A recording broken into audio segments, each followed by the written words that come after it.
Tara, weather forecast today. Today's forecast, a lot of sunshine, blue skies, marine clouds. Just the perfect day to go outside and relax. That's your forecast. We'll be right back. Yeah, sunny days, sunny days, sunny days. No clouds in the sky, but again, away feels like it's been a freaking decade. Welcome back to another episode of The Social Beaches. I'm Kelly Bowling. And I'm Carolyn Smith. And we sell real estate in Brevard County and in Indian River County on the east coast of Florida. Can't talk today. If you'd like to ask us questions about real estate, you can give us a call at 321-422-2160, or you can email us at hello@coastalestateteam.com.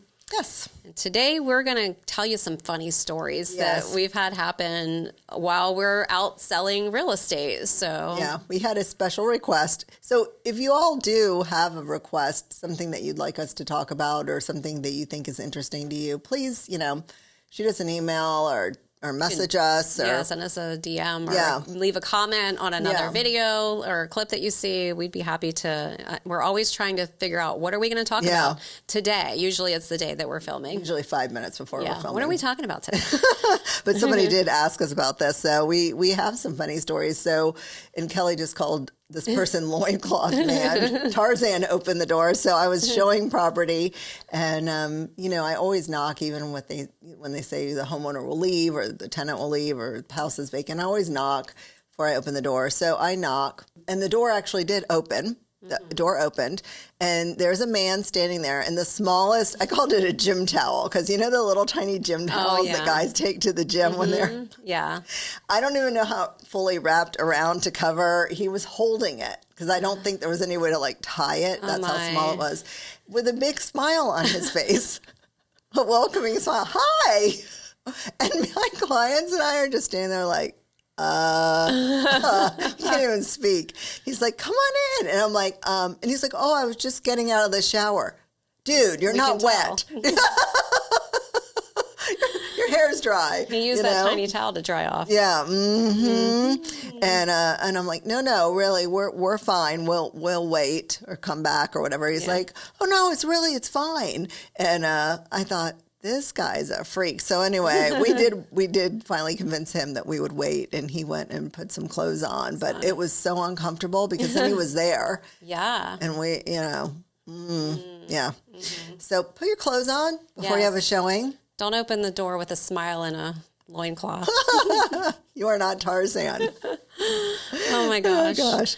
The other story I have is from when I was out showing properties to some buyers, and you could tell they had teenagers based on the way their rooms were decorated and things like that. And the signboards are like letter boards that you can have. I have one at my house. Yeah. One of the bedrooms had one on the wall mounted, and she had put a little quote on there that I thought was very interesting and maybe wouldn't have my... We need bleeping on this, Yes, we're going to need bleeping, just so you know. But I think if I was selling my house, knowing the showings, I would tell my children to tone it down a little bit. But it said, get money. And I'm like, well, okay, that's interesting. So parents, check your kids' rooms. Check your kids' rooms. They don't have to be super clean. We get it. Kids live there. They have stuff. They have a lot of stuff.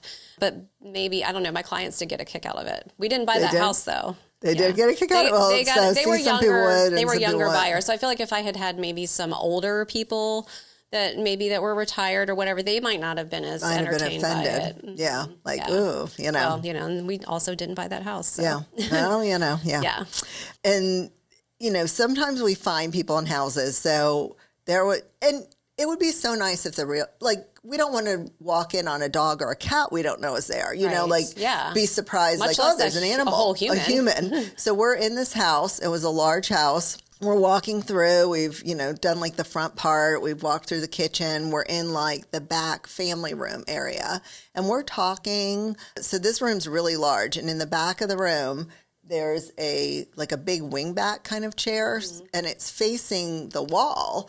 Not a TV or anything, but sort of just facing the wall. And we come up to look. I think there was a fireplace over there or something. So we come around the corner to look at this fireplace. And there's this woman. She's got to be in her 90s sitting in this chair. They put Granny in a corner. They put Granny in a corner and didn't tell anyone. And I don't know.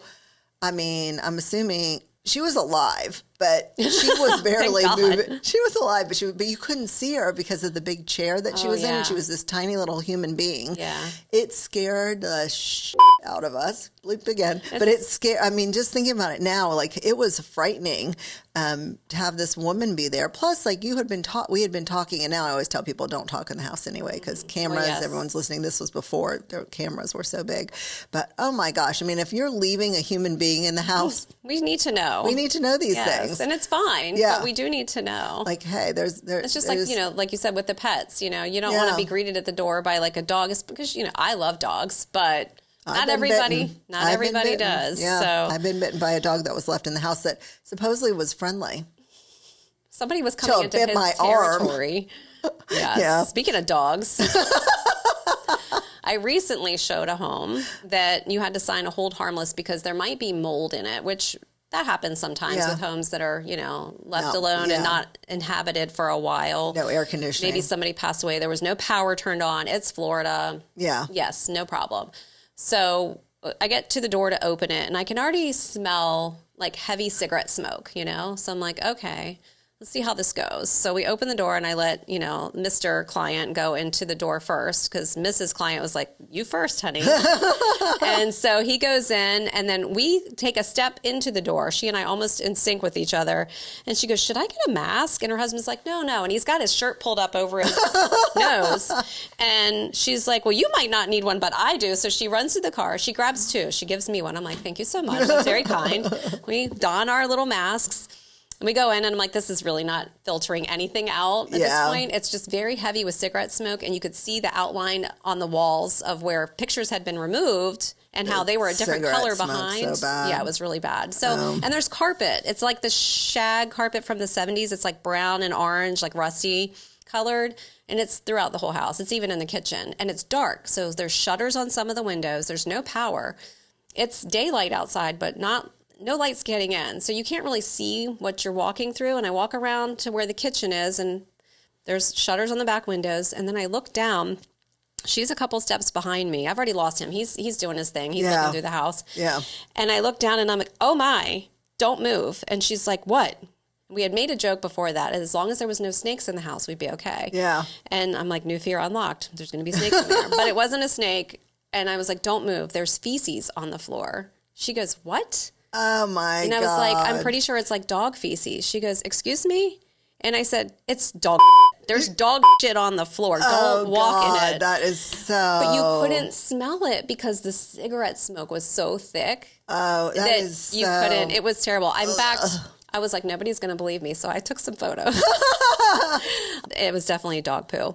And the amount of money that I don't know what it's going to close for yet. It's been under contract a couple times. So twice fell through. Now it's back for a third time. But she kept submitting offers because they're investors and they can see the value in the property and the area. Like they know that it would just take a lot of sweat equity to get in there and fix it up.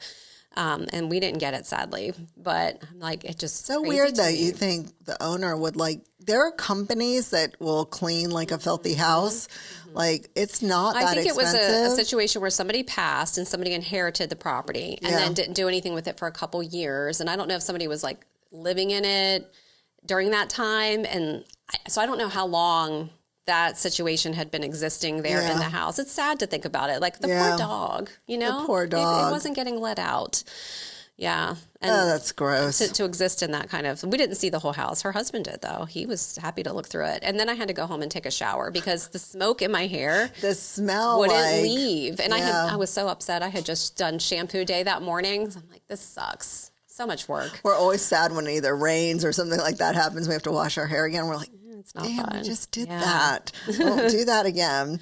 And back to like people in the house again. And this has happened to us so many times. Yes. So many times where there are people sleeping in a bed. Yes. Well, remember that one that I went with you on? Yes. We thought she was, we thought somebody she was, had expired in their bed.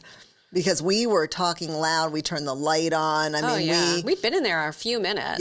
Before. And she wasn't moving, and we're like, should we call 911? What should we do? And she like literally popped up, stood up in bed, and we screamed. Like she just got a dose of Narcan. What? We screamed. It was so funny because we thought. And then she chased us down, like, it's okay, come back. We're like, no, it's fine. We had to get out of there after that. That was done. But I mean, I can't tell you the number of houses I've gone in where there's kids or adults sleeping in a bedroom.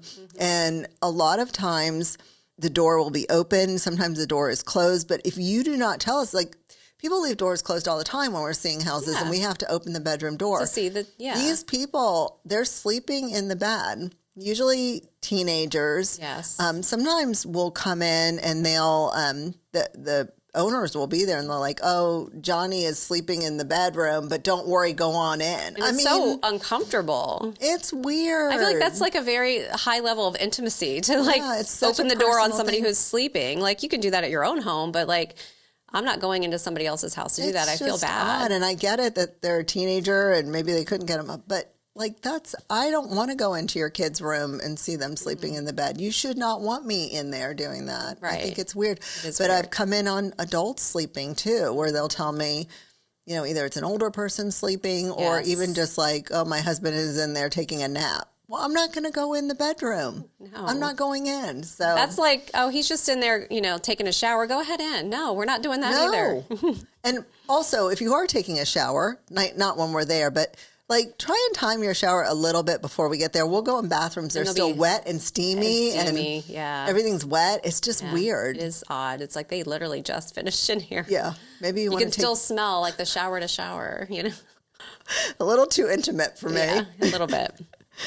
And then you have the hoarder houses. The hoarder houses. When you walk in and there's just, and I'm not talking about just the garage, you know. I get that. People clear their houses out, put it in the garage. I tell people to do that. In closets, hiding things, that's fine. Yeah.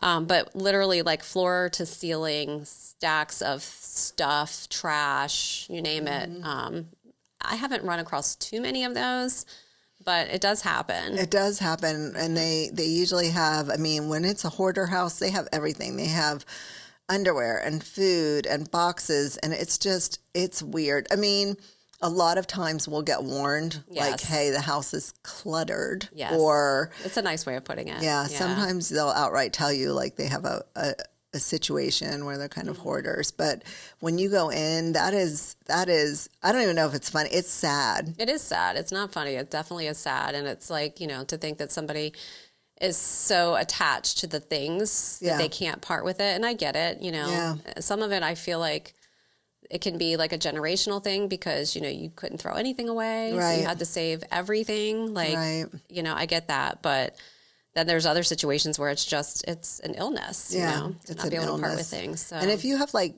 I hate to say this, I'm going to say it anyway, though, like drug paraphernalia. Oh, like, I've run into that too. We've run into that too. And it's like, put it away. Put it away. You know, if you want to, you know, have some herbal medicine for yourself, that's fine. But you should put your stuff away because A, you don't have to worry about somebody seeing it and stealing it. Yes. Or B, reporting you potentially if you're in a state where maybe it's not legalized. So, and if you've seen listing photos with, I hate to say this, like not even drug, like, I'll say it, sex toys. Oh, yeah. And it's in the listing photo and it's like, "Oh, could you, like, put that away?" Like, those things should not be out in plain view. I do not want to see that. Nobody wants to see that. How did the photographer take the picture? We should ask the photographer. We should. We'd break the fourth wall over here. But yeah, those are good. Yeah. And then foreclosure houses, which hopefully we'll never have to go through that again. But back in the day when everything was getting like short sales and but mostly foreclosures, people would leave things in the house, and the smell. This is similar to your dog house, which the smell, like there were times I would open the door and I'm like, I can't go in. I literally cannot walk in the house. Yeah. We didn't have masks then. That was pre-COVID and all that other stuff. But even if we did, I was like, I literally cannot walk in that house. I will vomit. And you're going to have to go in by yourself. Yeah. But I had a client who was they were great clients. They bought a lot of houses from me. They were investors and the market was bad. And they bought a lot of houses from me, and we would go look at things. And one time I'll never forget, Sandra, she was like, "Oh, Carolyn, come look at this refrigerator. This was mean. Come look at this refrigerator." And literally, so she opens it. The smell. Oh, my gosh. The smell, because they had left all the food in there and had been closed up. And there was power. food, no power. There were I've never seen a maggot. Oh, that happened recently. with my investor people, we bought a home that was occupied, and the lady had just moved out, and there was literal maggots in the fridge that they didn't clean out. So I remember calling the listing agent, and I was like, "You're coming over here, getting somebody in here? That's not okay. You cannot leave the house like that." It wasn't a foreclosure. It was somewhat of a distress sale. Yeah. But it was not a foreclosure. And that was just like, ugh. You got to throw the fridge away. So just pull it out and throw it away. Karen said, "It's okay. Mike will clean it." Oh, God. Gotta love her. I think that's probably what happened too. So he's like, "I'm not doing it, but he'll do it." Oh gosh, I had never seen a maggot in person, and there was like full of them, and the smell, and I never forgave her for that. I was like, "You made me so mean. You made me smell that, and you knew." Just a warning, She knew. if you don't know this already, you should know. Like if the power is out, yes, usually you should prop the fridge open. Yes. With something. But if it's closed, never open it. Don't open it. It doesn't matter. You can get a new fridge. Don't open it. There was someone, a really nice house I showed, and they had a garage refrigerator, and I think they were using it as like an Airbnb sometimes or whatever, and somebody had gone fishing. It was near the beach. Someone had gone fishing, one of their guests, and stored the fish in the garage refrigerator. And when they put the house up for sale, I don't know if no one saw it in there or whatever happened, and they unplugged that refrigerator. They didn't prop it open, which you're supposed to. And we opened, it was a nice refrigerator too. I mean, it was not like a cheapy one. Throwaway, Yeah, it probably had been the old kitchen one that they had moved outside. Yeah. And oh my gosh, I called the agent. I'm like, open the garage door, the big overhead door, and let it air out for a while. But then you had to throw it away. Yeah, because you can't get that smell out. No. I always worry that the power is going to go out on my garage one because you won't notice it right away. You know, I walk past it every day and I always look at the light. Like, is the light on? Okay, light's on. Because there's a little light on the dispenser in there because Tommy keeps bait and stuff like that in the freezer down there. So, yeah. It doesn't smell too good. Mm-mm. So, anyway, if you have any funny stories, right? Yeah. Share them with us. We'd love to hear them.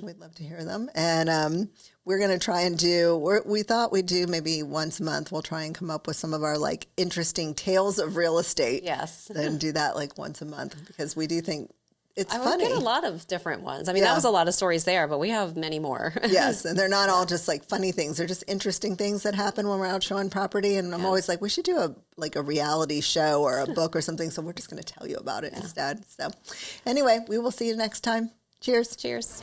Sunny days, no clouds in the sky, but